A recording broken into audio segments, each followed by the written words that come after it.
Bonjour à tout le monde, moi je m'appelle Jenny, j'ai 22 ans, je suis étudiante en français ici à l'université FO et je vais vous donner quelques conseils sur euh, l'expression écrite, pour améliorer votre expression écrite. Il y a plein de possibilités, ce que vous pouvez faire pour vous préparer pour le test. Par exemple, vous contactez des sites sur Internet comme Facebook, comme Couchsurfing, où vous trouvez les francophones.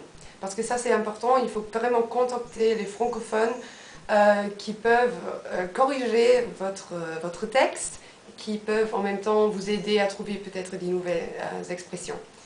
Alors, sur Facebook, c'est à peu près, pour ceux qui ne savent pas ce que c'est, la même chose que comme StudiVZ, mais un peu plus international, où vous trouvez des Français. Et il ne faut pas vraiment être timide. Vous avez des groupes où il y a des gens qui discutent un peu les thèmes qui vous intéressent peut-être, la musique, le sport, ce que vous voulez. Et vous pouvez contacter les Français et vous pouvez faire un petit échange. Alors, écrire des messages, écrire des lettres, vraiment participer à des projets qui sont offerts par ces sites-là. Voilà, ça c'est la première chose. En même temps, si vous regardez un film en français, bien sûr en français, vous pouvez bien écrire des résumés. Prenez un peu de temps, prenez les mots-clés que vous avez entendus, écoutés du film et essayez à écrire des petits textes. Ça c'est vraiment important.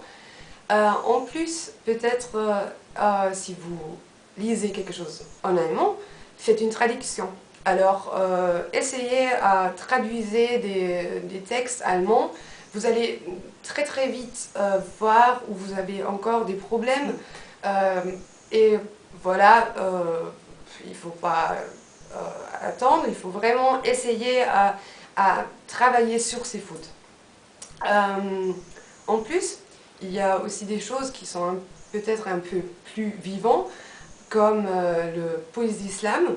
Ça existe en Allemagne, ça existe en France. Alors ce sont des jeunes qui écrivent des textes, qui les présentent dans des cafés, dans des différentes choses. Et ce sont parfois vraiment des pensées des jeunes très très intéressants, des pensées que vous avez peut-être aussi.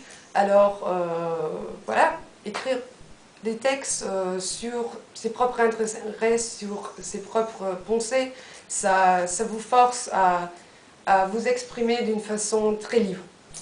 Et un autre conseil à vous donner, peut-être si vous lisez un texte, vous lisez une phrase qui est très très bien formée, essayez à transformer cette phrase avec des autres mots. Essayez à choisir des autres expressions, des autres mots pour dire à peu près la même chose. Ça va vous donner une certaine richesse de mots, une certaine richesse d'expression et vous allez très très vite avancer dans votre expression écrite. Voilà, bon courage.